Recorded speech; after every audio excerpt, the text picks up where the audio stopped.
Hello guys, welcome back. From today onwards, we are going to start new revision sessions of your stats and maths. All theoretical concepts, all formulas in depth with conceptual clarity. So जाके exam days के पहले आपको formulas और concept revision करने में बहुत help हो जाए. तो बस इन वीडियोस को सुनते रहना और पूरा मैथ्स एंड स्टैट्स तुम्हारा क्लियर हो जाएगा. इसके अलावा तुम लोग को और कुछ करने की जरूरत है नहीं. हैंड रिटन नोट्स जो मैं बना के रखा है उसको ट्राई करो. वीडियो सुनते सुनते उसको तुम नोट डाउन करो, बिकॉज ये जो समराइज नोट्स में बनाया है वो तुम्हारा इंस्टीट्यूट के बुक के पीछे दिया हुआ. जितना सारा 200 और 250 पर चैप्टर वाइज जो क्वेश्चंस है, एमसीक्यूज है, वो सारे एमसीक्यूज तुम्हारे आराम से सॉल्व हो जाएंगे. सो ये जो वीडियो सेशन चल रहे हैं उनको गौर से अच्छे से चेक कर लेना, और अगर चैनल को अब तक सब्सक्राइब नहीं किया है तो प्लीज सब्सक्राइब कर देना. Okay, so from today we are starting with the statistics first chapter, that is measure of central tendency. Which chapter? Measures of central tendency. So इस चैप्टर के concepts, theoretical concepts, theory plus formulas with logic सब कुछ clear कर देंगे one by one. So chapter 15 है अपने institute का material का, measures of central tendency. That is, in short words, in short terms, it is called as average. Meaning, measure of central tendency means what? Measure of central tendency means the methods of finding out the central value or average value. So central tendency basically काम करता है to find out the what averages. Okay. It measures the central location of the entire observations. ये central location find out करने में भी help करता है. It tells us the point about which items have tendency or cluster or group. It should be rigidly defined so that different persons may not interpret it differently. So these are just about measure of central tendency. about chapter के बारे में कुछ बातें हैं, जैसे कि measure of central tendency मतलब क्या होता है? एवरेज होता है, एवरेज फाइंड आउट करना है. ओके, एंड एवरेजेस के कितने टाइप होते हैं? So there are 3 types of averages: mean, mode and median. ये तीनों मेजर ऑफ सेंट्रल टेंडेंसीज है, तीनों की तीनों. ओके, सो एवरेजेस के अंदर सबसे पहले 3 पार्ट के एवरेजेस बोल देते हैं अपन. One is mathematical average, then positional average and third is miscellaneous averages. And under mathematical average we have 3 parts of mean, that is arithmetic mean, geometric mean and harmonic mean. Okay, कुछ shortcut में कुछ चीजें लिखी है. that is geometric mean talks about percentage change. क्या लिखा है? geometric mean talks about percentage change. your harmonic mean talks about average speed. average speed मतलब whenever there is a question on average speed you have to use harmonic mean. which kind of mean? harmonic mean. whenever there is a percentage का percent proportion निकालना है of already which is already a percentage number, or we have to find out the change in the percentage, we have to use which mean technique? geometric mean. and arithmetic mean, the technique which is we are using very common and most used method of mean, that is arithmetic mean. Okay, arithmetic means what? Your x bar by what? By which formula? summation x upon n. Sum of all observation divided by number of observation. That is our arithmetic mean. Okay, detail में उसको देखेंगे आगे. अभी just मैं बस go through करा रहा हूँ, पूरे चैप्टर के बारे में बता दे रहा हूँ. पोजिशनल एवरेज में कवर होता है median, because median position show करता है. Median means median mean middle value. So तुम्हारी मिडल वैल्यू को शो कर देगा, बता देगा तुम्हारा median. Mode means most repeated value. सो हाईएस्ट जितना जो नंबर मैक्सिमम टाइम रिपीट है वो ही एवरेज माना जाएगा. That is our mode. Mode के लिए अपन एग्जांपल बोला करते थे कि सपोज अपने को टी शर्ट्स बनाने का है. समझो देयर आर 40 स्टूडेंट्स और उनके लिए 40 फ्रेंड्स है, उनको अपने लिए टी शर्ट बनाने का है. सो हर एक अपना अपना साइज नहीं देगा. टी शर्ट वाला सबके लिए एक मीडियम साइज का टी शर्ट बना देगा जो सबके लिए आ जाएगा. हाँ, लेकिन कुछ लोग हैं जिनके लिए स्पेसिफिक बड़ा साइज का टी शर्ट बनाना पड़ेगा, जिनके लिए स्पेसिफिक छोटे साइज का टी शर्ट बनाना पड़ेगा. ओके, सो बात क्या है? मोड यानी क्या? Most repeated value. अगर उन सारे टी शर्ट्स को अगर उठाया जाए तो ऑन एन एवरेज सबसे ज्यादा टाइप ऑफ टी शर्ट कौन सा मिलेगा? जो मीडियम साइज का. So that medium size is called as what? 42 number का size suppose, that is called as what? Mode. That is most repeated value. तो this is one of the practical way of finding out average, and this way is called as what? mode. Then there are quartile, decile and percentile. These 3 are the partition values. Quartile, decile and percentiles are what? Partition values. This divides the data into some number of equal parts. जैसे कि median is divides the data into 2 equal number of parts. Quartile, decile and percentile divides the data into 4, 10 and 100 respectively equal parts. Okay, then the hexile is there, septiles is there, octiles is there and quintiles is there. I am just mention over here, but there are no such question on this. Miscellaneous average, moving average, overlapping average and progressive average. So this is all about your averages. कितना सारा average के बारे में हमने word I लिखा हुआ है, सब कुछ अपने को पढ़ने का नहीं है, अपने लिए जो रिलेवेंट है वो सब कुछ अभी से चालू हो रहा है। सो गौर फॉर्मूला यहाँ से अच्छे से। टाइप्स ऑफ डेटा, सबसे पहले अपने को अंडरस्टैंड करना पड़ेगा कि डेटा क्या होता है। ओके, बिकॉज अंडर मैथमेटिक्स और अंडर स्टैटिस्टिक्स जब तुम क्वेश्चन सॉल्व करने बैठे तो question will provide us some figures, some numbers and that numbers are called as what data. Now which data it is? तो डेटा क्या अपन बोला करते हैं, there are two types of data, qualitative data and quantitative data, but we are not interested in the qualitative data because we are doing mathematics, so we are more concern with the quantitative data, that is our numerical data. Okay, so types of data, numerical data के type से लिखे हुए हैं। So numerical data के further 3 type बन जाते हैं, that is individual data, discrete data and continuous data.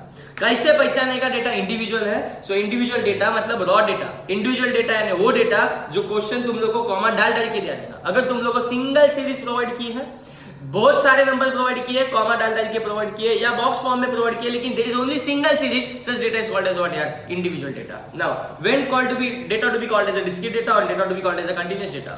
So discrete data हो या कंटीन्यूअस डेटा हो, दोनों फ्रीक्वेंसी में लिखा होता है। कैसे लिखा होता है? फ्रीक्वेंसीज।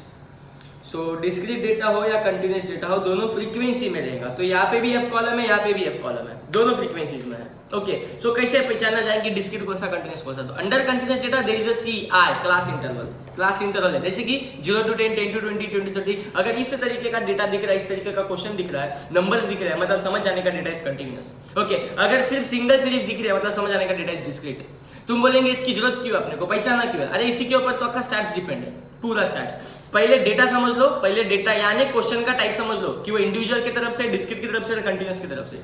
अगर एक बार इसको दिमाग में बिठा लिया तो जाके फॉर्मूलाज बड़े आराम से सारे याद हो जाएंगे। एक ही चार्ट बनाओ जिसमें सारे दुनिया भर के फॉर्मूले समझ आ जाएंगे। ओके, सो सबसे पहले 1 सेकंड रिपीट करेंगे। तो डेटा के कितने टाइप होते हैं? 2, qualitative and quantitative, but we are concern with the quantitative data and quantitative data get further divided into 3 parts, namely individual data, discrete data and continuous data. कैसे पहचाने का data individual है? Comma डाल के दिया जाएगा। कैसे पहचाने का डेटा डिस्क्रीट है? बोलो ना, 2 कॉलम में रहेगा, X और F। कैसे पहचाने का डेटा कंटीन्यूअस है? अगेन 2 कॉलम में रहेगा, विद अ फ्रीक्वेंसी कॉलम रहेगा, बट साथ में क्लास इंटरवल रहेगा। क्या रहेगा? क्लास इंटरवल, जैसे कि यहाँ पे मैंने लिखने की कोशिश की है। Now, और एक चीज, इंडिविजुअल डेटा में n अगर फाइंड आउट करना है, n क्यों फाइंड आउट करना है? बिकॉज अपने को n की जरूरत लगती है फॉर्मूलाज में रखने के लिए। सो इंडिविजुअल डेटा में n बोलेगा तो काउंट करने का, क्या करने का? काउंट करने का। ये सारे डायलॉग याद आ जाने चाहिए। इंडिविजुअल डेटा में n बोलेगा तो काउंट करने का, और डिस्क्रीट और कंटीन्यूअस डेटा में n बोलेगा तो फ्रीक्वेंसी का टोटल, n बोलेगा तो फ्रीक्वेंसी का टोटल। ये तुम्हारा कौन से केस में हो जाएगा? उस केस में जहां पे frequency data is provided with you. So frequency वाला डेटा है, सो फ्रीक्वेंसी की टोटल करो। अगर फ्रीक्वेंसी वाला डेटा नहीं है तो सीधा नंबर जितने दिए उसको काउंट कर दो, वो तुम्हारा n कहलाएगा। ओके, अगर यहां तक जो सुना है वहां से क्लियर हो तो आगे जाके और क्लियरिटी आती जाएंगी। नाउ फॉर्मूलाज, मीन, मोड और मीडियन। मीन, मोड और median. So mean is basically arithmetic mean, mode मतलब तुम्हारा which is denoted by z and median which is denoted by capital M। So mean, mode, median क्या है देख लेते हैं। Mean, mode, median formulas उसके सारे। सो जैसे कि वी हैव डिस्कस डेटा के 3 टाइप है, तो मैंने यहाँ पे लेफ्ट हैंड साइड में पहला चार्ट अंडरस्टैंड करो, individual data, discrete data and continuous data. एक बार क्वेश्चन इन्हीं 3 तरीके से लिखा रहेगा, या तो इंडिविजुअल फॉर्म में, या तो डिस्क्रीट फॉर्म में, या तो कंटीन्यूअस फॉर्म में। नाउ फिर क्वेश्चन में शायद फाइंड आउट करने बोलेगा मीन, मोड और मीडियन। सो तुमने क्या करना है? ये फॉर्मूला लगा देना है। तो सारे मीन वाले फॉर्मूला में पहले बोला अंडर इंडिविजुअल डेटा, मतलब जो डेटा सिंगल सीरीज के साथ है। So formula summation x upon n, simple formula it is, सबको आना चाहिए summation x upon n formula. अगर किसी को अभी भी इस टाइम पे भी नहीं आ रहा है तो सुनो किस तरीके से अपन याद करते थे कि arithmetic mean is nothing but your averages, arithmetic mean is nothing but your percentage. जैसे तुम अपने मार्क्स का फाइंड आउट करते हो, तो कैसे तुम अपने मार्क्स का परसेंटेज फाइंड आउट किया करते थे? So for to finding out percentage we do total of all subject का marks and divide by number of subject. अरे सर लो, so if there are 5 subject तो 5 सब्जेक्ट्स का टोटल करेंगे एंड डिवाइड बाय 5 करेंगे, अपने को एवरेज मिल जाएगा। अरे सुनो, तो यही तो फॉर्मूला है कि तुमने सम ऑफ ऑल ऑब्जर्वेशन किया, सम ऑफ ऑल सब्जेक्ट किया, divide by number of subject किया, तो ये फॉर्मूला है समेशन एक्स अपॉन n। एक ये याद हो गया, बाकी के सारे लाइन्स याद हो जाएंगे। ओके, अब डेटा समझो डिस्क्रीट डेटा है, तो डिस्क्रीट डेटा और इंडिविजुअल डेटा में फर्क क्या है? इंडिविजुअल डेटा x कॉलम में रहता है, मतलब उसके साथ f नहीं रहता, लेकिन डिस्क्रीट डेटा में उसके साथ f रहता है। अगर उसके साथ f रहता है तो फॉर्मूला भी f लगाना पड़ेगा ना, तो लग गया ना फॉर्मूला में x। तो वही फॉर्मूला है समेशन एक्स अपॉन n, बस x के बाजू में मल्टीप्लाई होने के लिए क्या आ गया? x के बाजू में मल्टीप्लाई होने के लिए इधर बाजू में क्या आ गया? बोलो ना f। ओके एन की जगह पे तो समेशन एफ हो गया, होने दो ना, बिकॉज हमें ऊपर बोला था, जस्ट अभी ऊपर बोला था इंडिविजुअल डेटा में एन बोलेगा तो काउंट करने का, बट डिस्क्रीट और कंटीन्यूअस डेटा में एन बोलेगा तो फ्रीक्वेंसी का टोटल, तो इस एन की जगह पे मैंने समेशन एफ लिखा, क्या फर्क पड़ता, ठीक है। सो एन ही है वो, बट उसको क्या बोल रहे अपना summation f, because we have frequency. Now same formula for continuous data, but instead of x we have written over here is m, instead of x यहाँ पे क्या लिखा गया है, चेक करो ना, m लिखा गया है, क्या लिखा गया है, m। so what is m? m for mid value, m for mid value। तो जहाँ पे x कॉलम है ही नहीं, क्लास इंटरवल कॉलम है, तुम उस क्लास इंटरवल्स की मिड वैल्यू ले लो और अपने को क्या मिल जाएगा, मीन मिल जाएगा, under which data, continuous data. तो this is all about mean. Now moving ahead with mode. So mode के लिए हमेशा एक लाइन याद रखने का, मोड में मोस्ट रिपीटेड वैल्यू, मोड में मोस्ट रिपीटेड वैल्यू। तो इंडिविजुअल डेटा अगर दिया हुआ है, डेटा इज इंडिविजुअल, इसका मतलब क्या हुआ है, इंडिविजुअल डेटा मतलब सिंगल सीरीज है, तो उसमें से जो नंबर सबसे ज्यादा टाइम दिख रहा है वही तुम्हारा मोड है, मोस्ट रिपीटेड वैल्यू।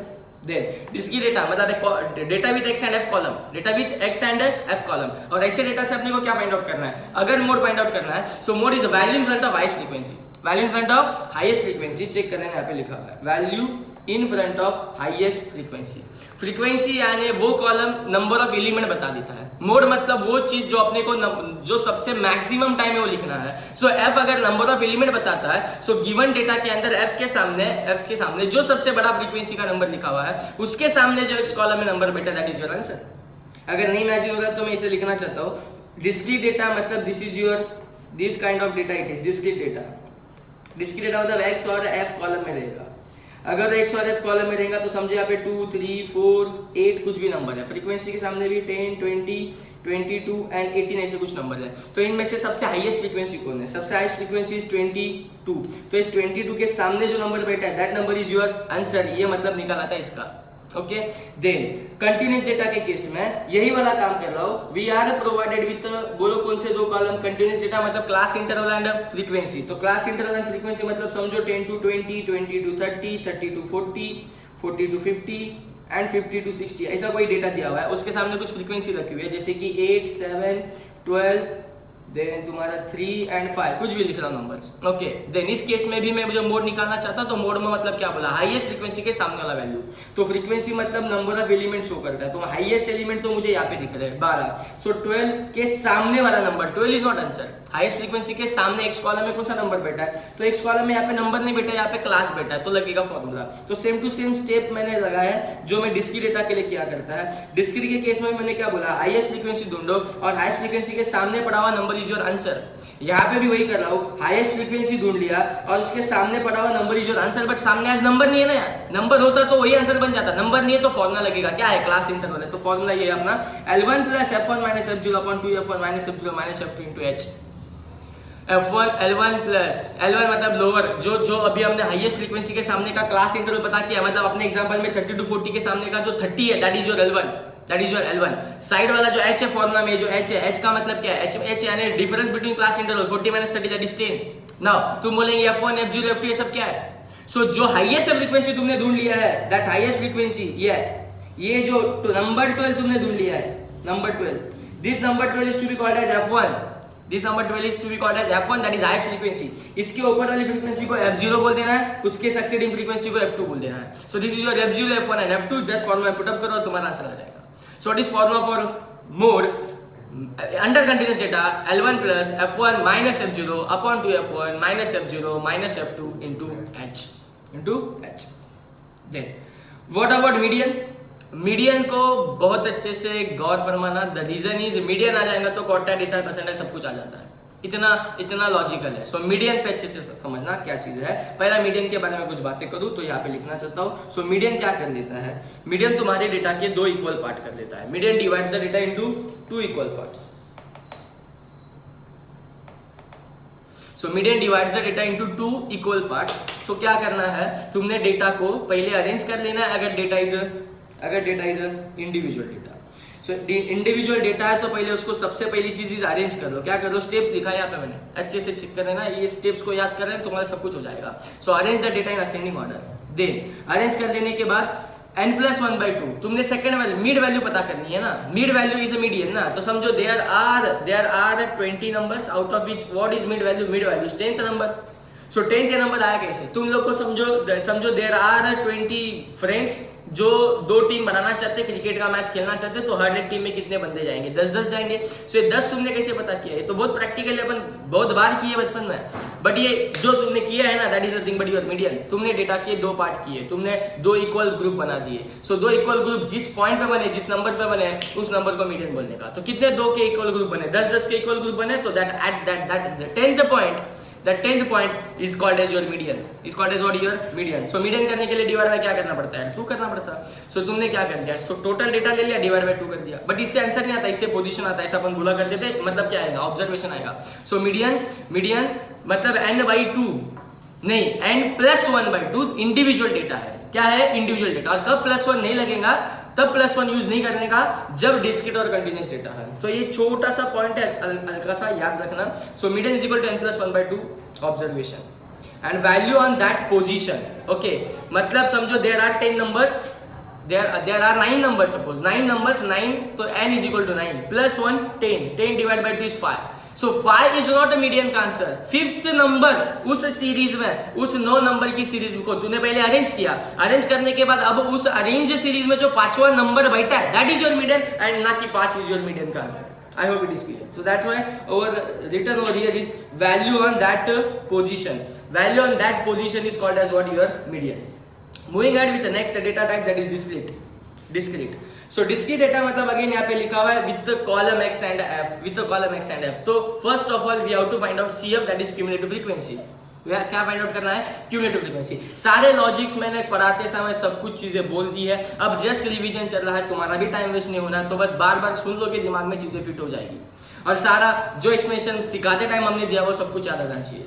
सो कैलकुलेट क्या करेंगे? CF that is your cumulative frequency. फिर उसके बाद क्या? क्यूमुलेटिव फ्रीक्वेंसी बन जाने के बाद जो तुम्हारा आखिरी नंबर आएगा वो नंबर क्या कहलाएगा?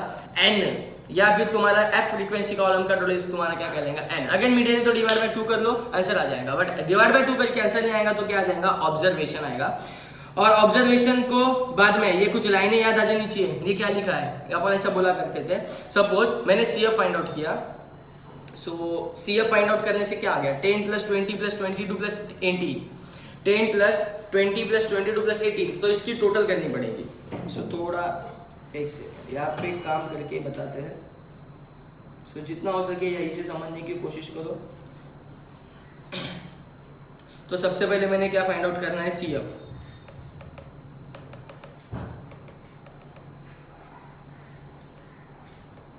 सो यहाँ पे समझो हमने बना लिया CF का कॉलम। देखिए डिस्क्रीट डेटा में CF का कॉलम कैसे बनेगा? पहला number as it is 10 + 20 it is 30 + 22 it is 52 + 18 it is 70। Okay, so ये 70 जो है आखिरी नंबर, यही तुम्हारा इसकी टोटल है 70, और यही 70 को अपन n बोलते हैं। नाउ एज पर दिस स्टेप मैं यहाँ पे हूँ, m is equal to n/2 observation, तो 70/2 करेंगे। 70/2 करके 35 आया। 35 is not answer, 35th observation is our answer. So क्या 35 तुझे दिख रहा है? सो नहीं दिख रहा है। 35 ये नंबर तुम्हारे 30 और 52 के बीच में है। समझ पा रहे क्या? अगर नंबर ऐसा बीच में तो थोड़ा नीचे आके पीछे, ये वाली लाइन अपन मारा करते थे जो मैंने यहाँ पे भी लिखी है, थोड़ा नीचे आके पीछे। और अपने को यहाँ पे मतलब आज जो 4 नंबर है, 4 नंबर जो बैठा that is our answer. I hope ये स्टेप्स अपने को याद आ रही है। ओके, तो ये वाला लाइन पास कर देना और तुम्हारा मीडियन का आंसर मिल जाएगा, बस बाकी कुछ नहीं करना है। अच्छा, व्हाट अबाउट अगर आंसर 30 आता, 35 आता ना, तो 35 तो 30 और 52 के बीच में था, लेकिन अगर 30 आंसर आ जाता तो मैं स्ट्रेट लाइन पास कर देता, बिकॉज 30 तो सामने दिख रहा है। So in that case answer will be 3 in our example. So इसके लिए स्ट्रेट लाइन भी मारा हुआ है यहाँ पे, ये straight line. Okay, what about continuous data? Same to same step. याद करो जरा अभी क्या स्टेप मारा था फॉर डिस्क्रीट डेटा। सबसे पहले कैलकुलेट CF किया, CF करके n मिला, n को n डिवाइडेड बाय 2 किया, n डिवाइडेड बाय 2 करके आंसर आया कि ऑब्जर्वेशन आया, तो ऑब्जर्वेशन आया। वही ऑब्जर्वेशन मैंने CF कॉलम में चेक किया, नंबर मुझे नहीं मिला, 35 नंबर नहीं मिला, तो 2 नंबर के बीच में था, तो मैंने तो बोला थोड़ा बीच में तो थोड़ा नीचे आके पीछे। ये वाला काम करना है एज इट इज, पहला 3 स्टेप 1 2 एंड 3, कुछ अलग नहीं है यहाँ पे, सेम कर देना हूं। लेकिन यहाँ पे जैसे सीरीज में नंबर था, अब मेरे पास डेटा कौन सा है यार? कंटिन्यूअस डेटा है। सो कंटिन्यूअस डेटा के केस में मैं लाइन वाइन सब कुछ मार भी दूंगा तो भी मुझे यहाँ पे क्या मिलना शुरू हो जाएगा? ग्रुप मिलेगा, एक नंबर नहीं मिलेगा। सो ग्रुप मिल जाएगा तो एज द केस कि अपने को फॉर्मूला लगाना पड़ेगा। क्या लगाना पड़ेगा? Formula is again L1 into H के पैटर्न में है and formula is L1 plus n/2 minus CF upon F into H. और इसको फॉर्मूला को याद रखने का अपना memory technique is L1 and love not to class friend, it's fully horrible। तो जो भी है, जैसे भी अपना फॉर्मूला याद होना बहुत इंपॉर्टेंट है। तो L1 plus n/2 minus CF upon F into H.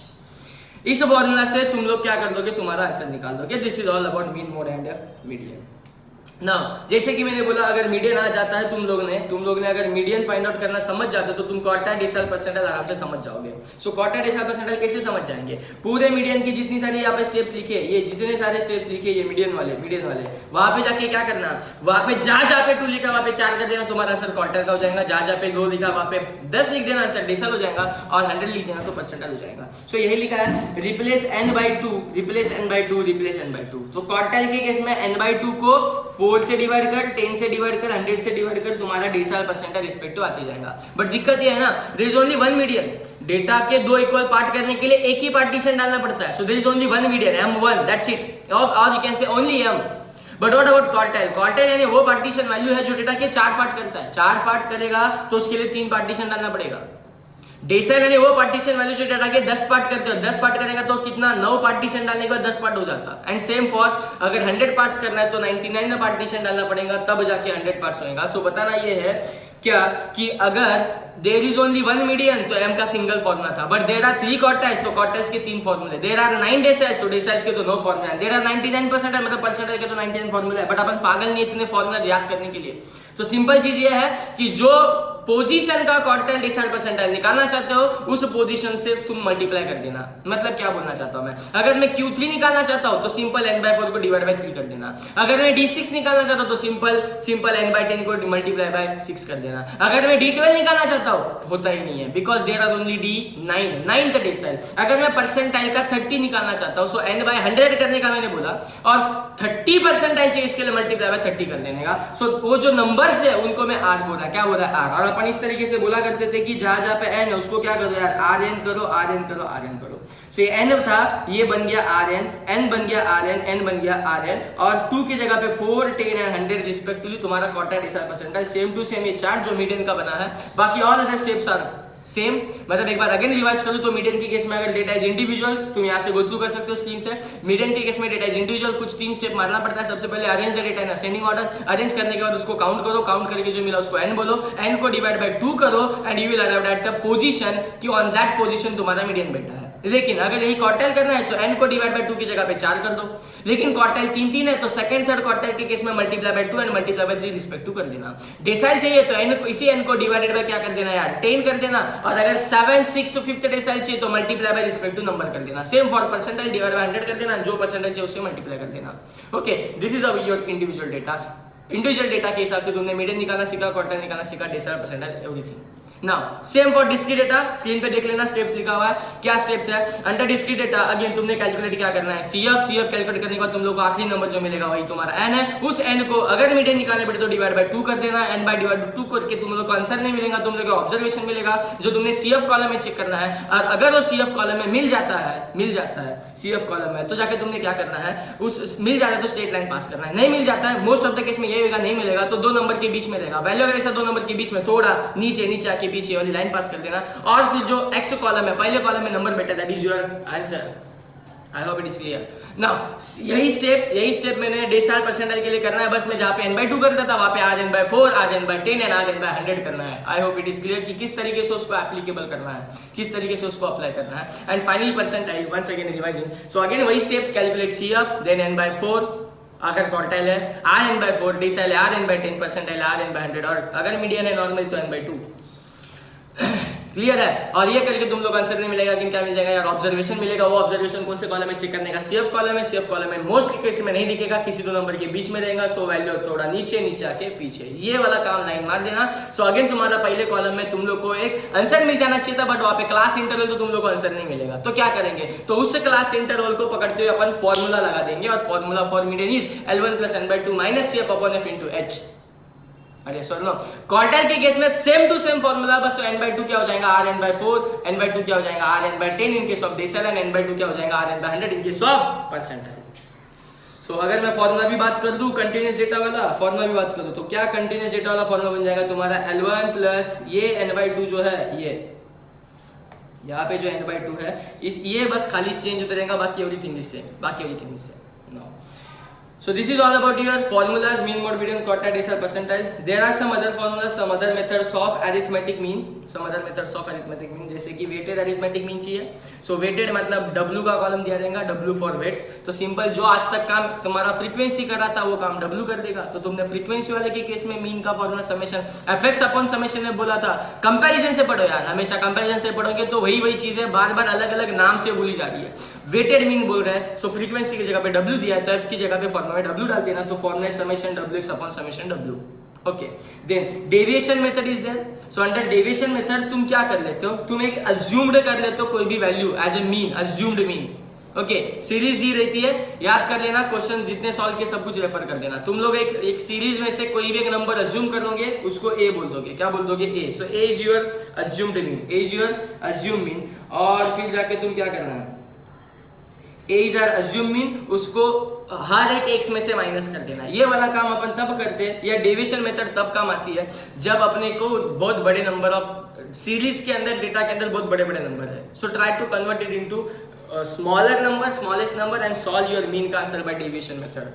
Bye which method, deviation method. अगर थोड़ा सा मैं आगे जाके और बोल दूं तो अगर मैंने डी फाइंड आउट करने के लिए x में से x मतलब ओरिजिनल डेटा का कॉलम, उसमें से मैंने एक नंबर माइनस किया अज्यूम करते, उसमें से h मैंने डिवाइड किया कोई भी एक नंबर, उसको उससे मैंने 10 या 100 या 5 जो भी मैंने डिवाइड कर दिया। ये जो मैं कर रहा हूं ना, इसको अपन change of origin and change of scale बोलते हैं।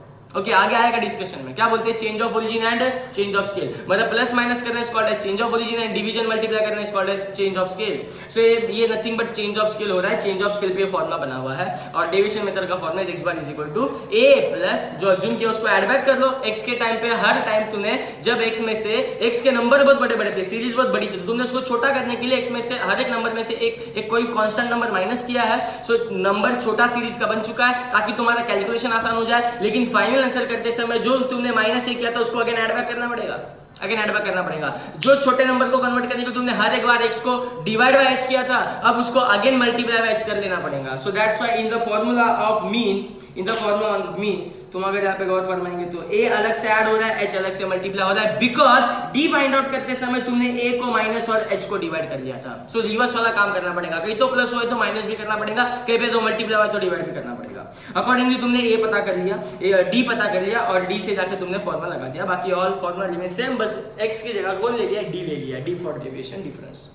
That's why the method is called as deviation method. Now यहाँ पे स्टार्ट टू लिखा है, स्टार्ट टू, तो यही चीज अगर और डिटेल में ओरली अगर नहीं क्लिक हो रही है, नहीं समझ रही है, सो डोंट वरी, नंबर के साथ काम करेंगे अपन, नंबर के साथ काम करेंगे।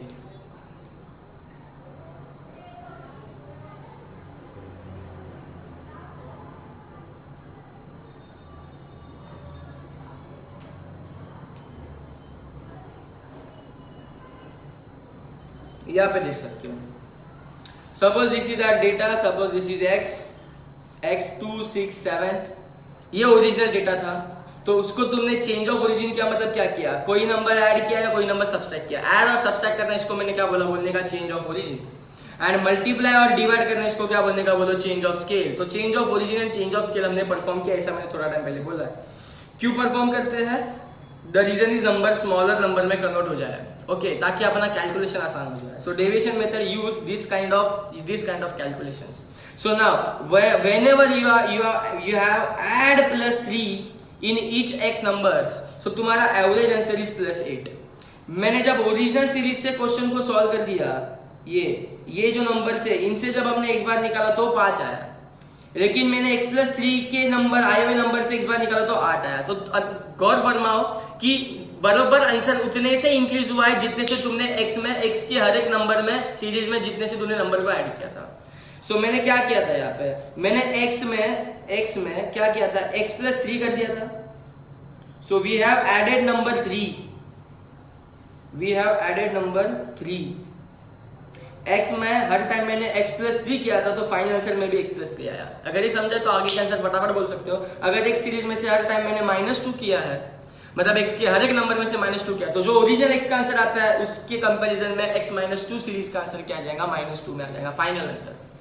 Okay, this is called as change of origin. इसका मतलब क्या, mean is do affected by change of origin, answer is big yes. Question बन के आ सकता, एमसीक्यू बन के आ सकता, क्या मीन, क्या तुम्हारा arithmetic mean is do affected by change of origin, the answer is yes, because जब मैं सीरीज चेंज कर लेता हूं, जब मैं x वाले नंबर्स को चेंज कर लेता हूं, प्लस माइनस उसमें कुछ नंबर से कर देता हूं, मेरा फाइनल आंसर भी उसी नंबर से या तो इंक्रीज हुआ होता है या तो डिक्रीज हुआ रहता है। You can also check it for change of scale. Change of scale मतलब मैंने क्या बोला था, मल्टीप्लाई करना, डिवाइड करना। So again this same X data को मैंने मल्टीप्लाई बाय 5 करके ये नया सीरीज बना लिया। सो मल्टीप्लाई बाय 5 करके ये जो नई सीरीज बन चुकी है उसका मैंने एवरेज निकाला है, वो एवरेज आंसर 25 आया। And this 25 is again in multiplied number of 5x किया था ना, x के हर एक नंबर को 5 से मल्टीप्लाई किया, तो अगेन मेरा जो फाइनल आंसर है वो बोलो ना कितना आया, 5 के मल्टीपल में आया है। सो आगे जाके हर एक नंबर नहीं चेक करवाऊंगा, बस मैंने बोलो इधर डिवाइड बाय 2 करवाया है, डिवाइड बाय 2 मतलब हर एक series is getting divide by 2, तो जो ओरिजिनल x का एवरेज क्या आया था 5, तो इधर का फाइनल आंसर का एवरेज भी क्या आ जाएगा 2.5। You can check out this number. Okay, so final concluding line is by showing this number I want to say that कि mean, arithmetic mean is do affected by what, change of origin and change of scale। and what is change of origin means plus and minus के number के कारण तुम्हारा final answer भी उतने ही number से increase decrease होता है। and what is change of scale, तुम्हारे मल्टीप्लाई और डिवाइड करने के कारण तुम्हारा फाइनल आंसर भी उतने ही प्रोपोर्शन में क्या होता है, चेंज होता है। so this is called as change of origin and change of scale का इफेक्ट ऑन मीन। अभी इतना डिटेल में इसके लिए बोल रहा हूँ, द रीजन इज आगे जाके जितने सारे अपना ये चैप्टर जब तक कंटिन्यू खत्म नहीं होगा, स्टैंडर्ड डेविएशन, वेरिएंस, आगे जाके ये भी कंसेप्ट्स है जो बाकी चैप्टर्स में भी देखने हैं, उसमें इंस्टीट्यूट का बहुत फेवरेट क्वेश्चन है चेंज ऑफ ओरिजिन और चेंज ऑफ स्केल के कारण क्या चेंज होता क्या चेंज नहीं होता। सो मीन याद रखना अभी के लिए कि mean is affected by change of origin and mean get also affected by change of scale, mean get also affected by change of scale. बाकी कौन चेंज ऑफ स्केल और चेंज ऑफ ओरिजिन के कारण अफेक्ट होता है नहीं होता है ये हमने ऑलरेडी पढ़ लिया है, लेकिन रिवीजन के तौर पे बाद में आएगा तो चीजें मैं अगेन कोरिलेट करा दूंगा। सो फिलहाल अपन अपने डिस्कशन पे चले ऊपर वाले वंस अगेन, और कुछ अदर मेथड्स ऑफ मीन के ऊपर थे, और I hope deviation method is clear to all of you. Now combined mean, there is one concept of combined mean, when two separate means, 2 datas का 2 mean निकाला and that separate mean जब तुम लोगों ने कंबाइन करना है, जब data को कंबाइन करना है, there are 2 series, there are 2 datas, और उसको कंबाइन करके उसको मर्ज करके तुम लोग को अगर कंबाइन मीन पता करना है, उसका एंटायर सीरीज का अगर मीन पता करना है, मतलब क्या समझो, मैंने पहले कोई 5 नंबर लिया, उन 5 नंबर का एवरेज निकाला, फिर मैंने कोई और 7 नंबर लिया, उन 7 नंबर का छुट्टा एवरेज निकाला। सो मेरे पास 2 अरिथमेटिक मीन्स है, मेरे पास 2 डेटास है, लेकिन अभी मैं वो 5 और वो 7 का अलग अलग से मीन नहीं, मैं 5 + 7 पूरे 12 नंबर का इकट्ठा क्या निकालना चाहता हूँ, इकट्ठा निकालना चाहता हूँ एक अरिथमेटिक मीन, तो such mean is called as combined mean. So you are not required to get into that series of number 12 and फिर जाके उसके लिए फिर से फॉर्मूला लगा दो, वो वाला काम करने की जरूरत है नहीं, बिल्कुल नहीं, और कर भी दोगे तो भी वही आंसर आएगा जो कंबाइंड मीन का फॉर्मूला आंसर दे देता है। So what is combined mean का फॉर्मूला, सो कंबाइंड मीन वही वाला काम कर देता है बट थोड़ा स्मार्टली कर देता है, विथ योर एग्जिस्टिंग x बार के एवरेज के साथ कर देता है। सो बोलता है तुम्हारे पास जो एग्जिस्टिंग एवरेजेस पड़े हैं ना, तुम्हारा x1 bar and x2 bar, so x1 bar and x2 बार जो दो 5 और 7 वाले सीरीज का जो तुम्हारे पास मीन है, एग्जांपल ये है, सो उसका मीन पकड़ लो, उसको n1 n2 से मल्टीप्लाई मार दो, n1 n2 से मल्टीप्लाई मार देने से क्या हो गया, जब मीन निकाला तो अभी तुमने n से डिवाइड किया था, जब मीन का फॉर्मूला क्या था x बार का, x bar is equal to summation x upon n, अभी तुमने मीन के आंसर को इनटू n कर दिया है, तो इनटू n कर देने से वहां पे तुम समझ पा रहे हो, तो अगर क्लिक हो रहा है तो समेशन x बचा है, मतलब n1 को x1 बार से मल्टीप्लाई करने से अपने को पहले सीरीज की टोटल मिल गई, x1 बार की टोटल मिल गई, मतलब वो 5 नंबर की टोटल मिल गई, समझ लो एग्जांपल के तौर पे, और जब मैंने x2 बार को उसके n2 से मल्टीप्लाई कर दिया तो वही 7 नंबर्स की मुझे टोटल मिल गई। एंड अपना मीन का फॉर्मूला क्या बोलता है, get the total of all observation and divide by number of observations. So मैंने n1 x1 बार करके x1 बार की वो 5 नंबर्स की टोटल पता की, n2 x2 बार करके मैंने उन 7 नंबर की टोटल पता की, और ये 5 और 7 को ऐड कर दूंगा तो मेरे पास 12 नंबर की टोटल आ गई, और डिवाइड बाय 12 कर दूंगा तो एवरेज आ जाएगा ना यार, बोले सो क्या फॉर्मूला बना है, n1 x1 bar n2 x2 bar, this whole divided by n1 plus n2, this is our formula for combining. Okay Sam, that's it for this video.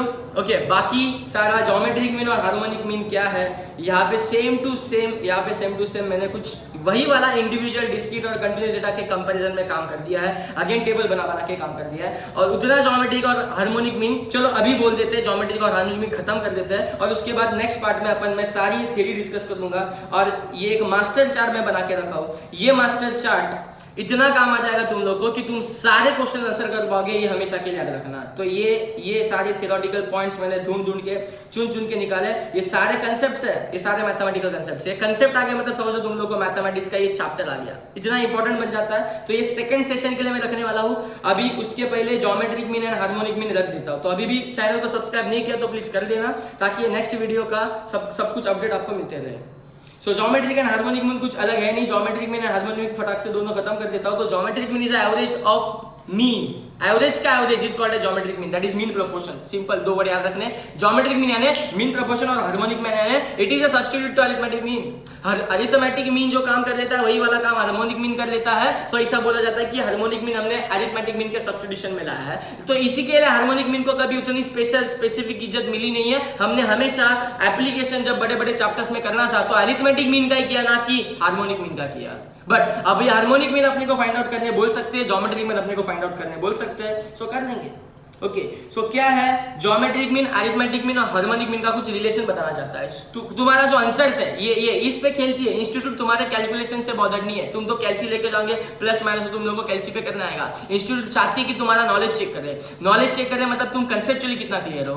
तो तुम्हारा पर्टिकुलर डेटा का आंसर क्या आता है ये क्वेश्चन पूछा जा सकता है। मतलब अरिथमेटिक मीन का आंसर क्या आ सकता है, कुछ भी आ सकता है, पॉजिटिव, नेगेटिव, जीरो, व्हाटएवर। इसके लिए मैंने टिक मार लिखा है। अगर ये चार्ट, ये टेबल भी बहुत इंपॉर्टेंट रोल प्ले कर देगा।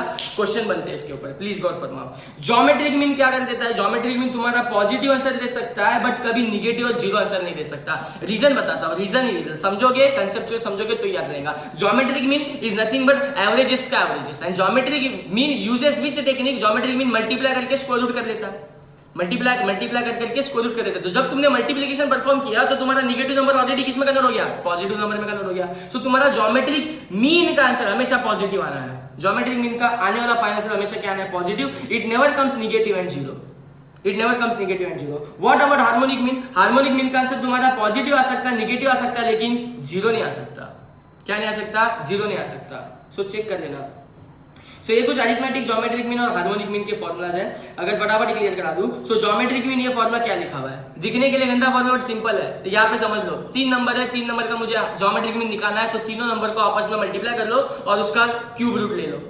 2 नंबर है, ज्योमेट्रिक मीन निकालना है तो दोनों को मल्टीप्लाई कर लो और उसका स्क्वायर रूट ले लो। तो 5 नंबर है तो 5 को मल्टीप्लाई कर लो और उसका 5th रूट ले लो। ये हो गया ज्योमेट्रिक मीन, ये हो गया ज्योमेट्रिक मीन। हार्मोनिक मीन जैसे कि हमने बोला सब्स्टिट्यूट है, तो ये फॉर्मूला फॉर हार्मोनिक मीन है and it is exactly opposite to your arithmetic mean का फॉर्मूला। अरिथमेटिक मीन का फॉर्मूला का ये क्या कर दिया है, रेसिप्रोकल ले लिया गया है। सो समेशन x अपॉन n वहां पे वो करता था, यहाँ पे n upon summation of 1 upon x लिया गया है, 1 अपॉन x यहाँ पे लिखा गया। वैसे harmonic mean for a given set of non-zero observation is defined as a reciprocal of the AM of reciprocal of observation.